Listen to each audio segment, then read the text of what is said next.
DJGamers.com.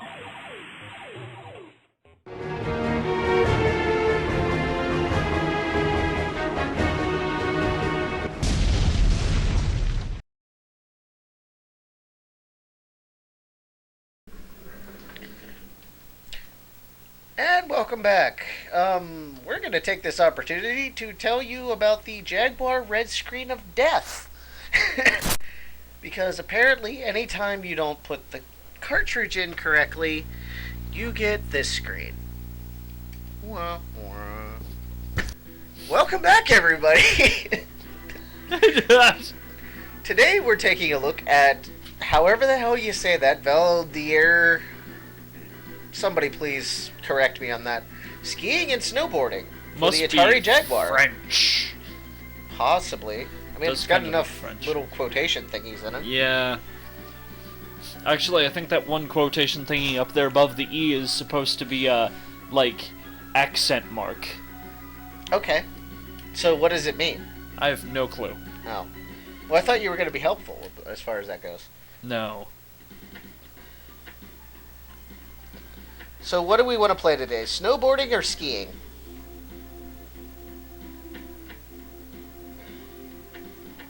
Let's go with snowboarding, if you're okay with that. You have the controller, dude. Pick what you want. Fair enough. It is brought to us by Virtual Studio.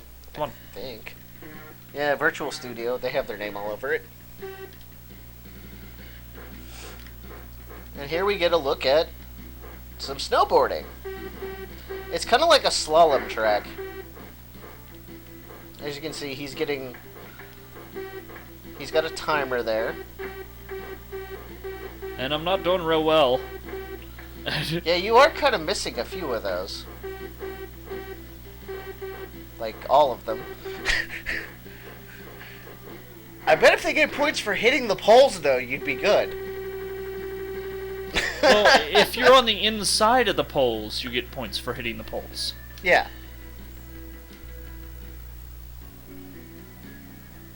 Look, I came in dead last.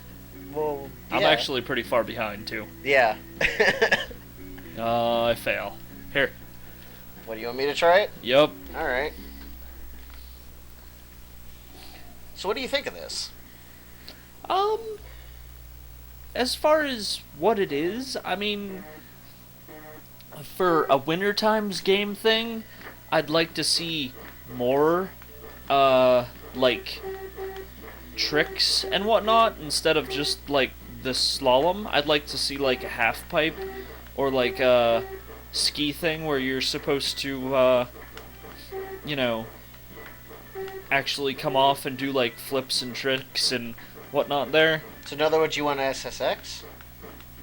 That or, ski or die, because Ski or die? there was a ski or die on the NES. Oh, really? I thought there was just skate or die. No, there was a ski or die. I owned it at one point. Oh. And you did that type of stuff. There was a half pipe, and there was a downhill slalom, and there was a little ramp that you do ski tricks off of, Okay. and you get points for that stuff. Oh, that's cool. Yeah. It was kind of like a whole Winter Games Olympics type of thing. Okay. And I'd like to see more of that. This is just hey, we've got some downhill events for you. Well, I think if we didn't suck so bad at the slalom, we might actually get a better score. Yeah. Oh no, granted.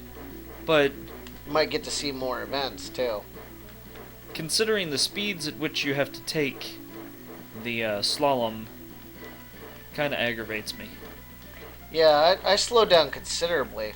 Yeah, I think the slalom might be just a smidge too challenging for what it is. Especially for, an opening event. Yeah. But the graphics are pretty decent. Yeah, they're not bad. And I mean, it kind of looks 16-bit, though. Hey, I'm in 7th place now. it's better than I was doing. Yeah?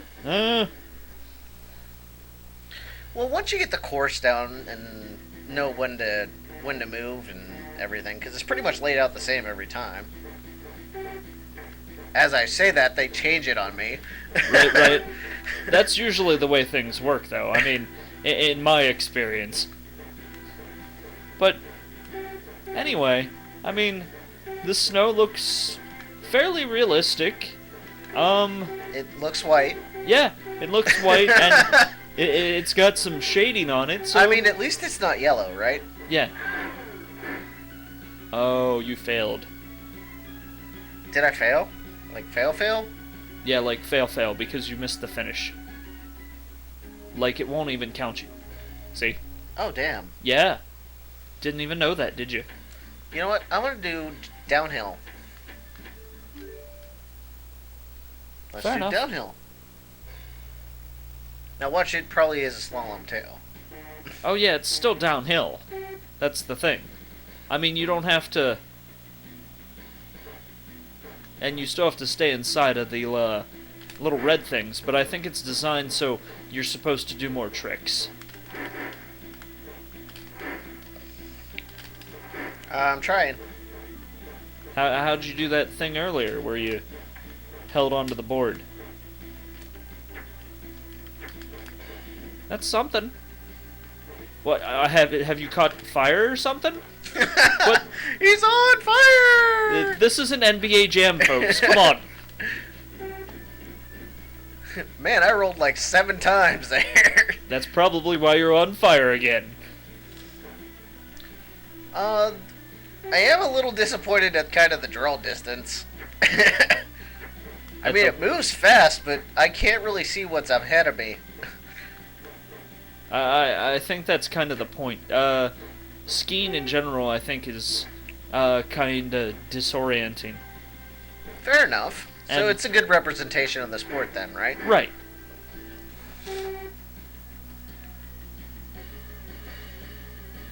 Alright. Do you think we've taken a decent enough look at Valdier's skiing and snowboarding? Yeah, I think we're covered for this guy. Okay. Alright. Moving on. Alright. Welcome, everyone. We are taking a look at Iron Soldier for the Atari Jaguar. Nice. This is actually a pretty decent game. It sounds good. Yeah, it has good music. Oh no, I was just saying the name itself. But yes, the music does sound good, and the artwork looks fantastic. Ooh, is this a mech game? Yeah, this is a mech game. It takes a little bit to get used to the controls, but once you get the controls down, you're actually in pretty good shape. Okay. So we're going to start in the first area here. Oh, and you'll The be taking on resistance, tanks. You want to destroy a warehouse complex. So you follow the road out of town to get there. Alright, I'm going to take this. Yeah, looks like the only weapon you get, so I would recommend that. Yeah, it's probably a good idea, huh? Just a bit. Unless you're gonna fisticuffs everything you meet. In which case, seeing as they do have tanks, supposedly speaking... Hey, look, there's one now! Looks like they do have tanks. How about those apples? Alright, well, we better find that road out of town. They don't give you an objective or anything on the heads-up display there, huh? You got kind of you see the dots and everything. I mean, that's... Oh, you hold down C to move, which is a little cumbersome. But once you're kind of moving, you're moving. I mean, it's no Steel Battalion. Right. And then you just kind of direct him in the way you want him to go. But I mean... Now, obviously, I got some enemies behind me, so I'm going to want to kind of turn around. I mean, he does turn like a tank, but then again, it's a walking mech. So, I can't complain too much. Right.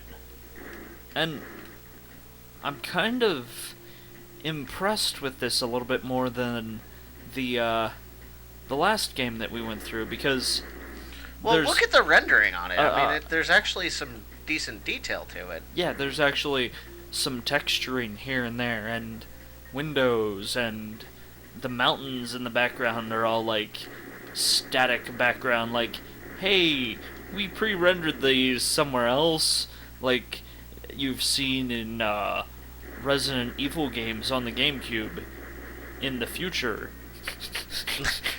If you had gone in a time machine and gone forward. But yeah, it looks people are not still bad. watching this in 2000 whatever. So True enough. But for the timeline that if we say we're in here. yeah.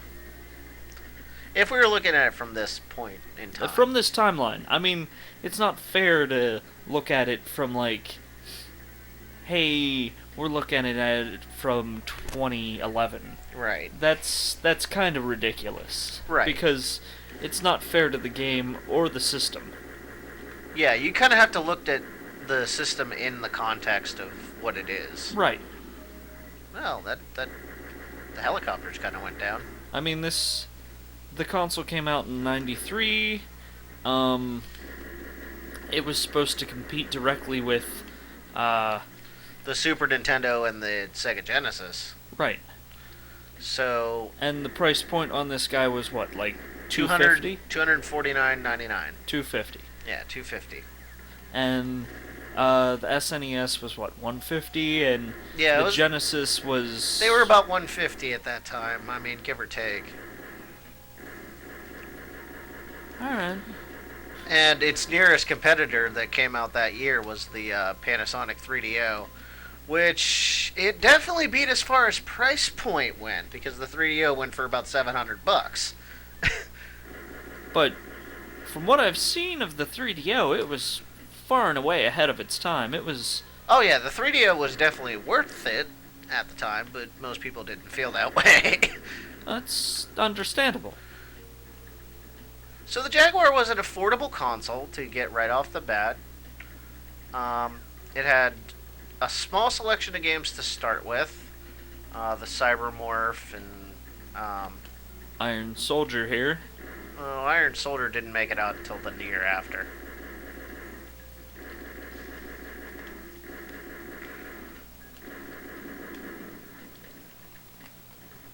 I still like the way this plays, though.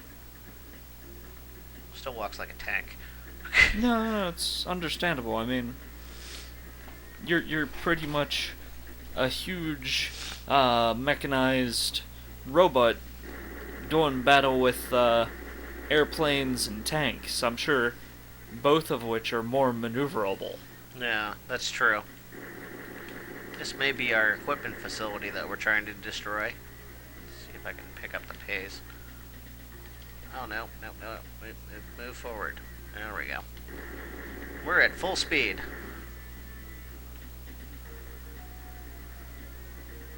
Yeah, it does look that way. Oh, get the tank. Tank down. Oh, again, this is a Jaguar game, so we're gonna give you a look at what the other buttons do.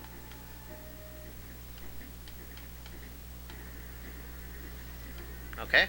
8 gives you a time thing, and 9 switches out your weapon. So now I can go and dragon punch the building. Did you say you're going to dragon punch the building? Yes. Yeah. That'll be entertaining. I kind of want to see the building spin away from you in, like, crazy amounts of fire. Because, well... Dragon punch! Oh, look. I got to knight some.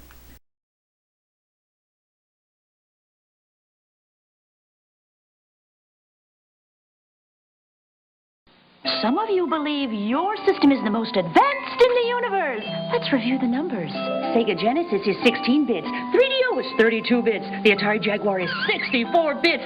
Which is more advanced? Clifford! 16 and 32 are less than 64. So with 64 bits, 3D graphics, real-world animation, and lightning speed that you can only get with Jaguar, which is more advanced? Clifford! Can you repeat the question? Jaguar! Jaguar! Jaguar! UJGamers.com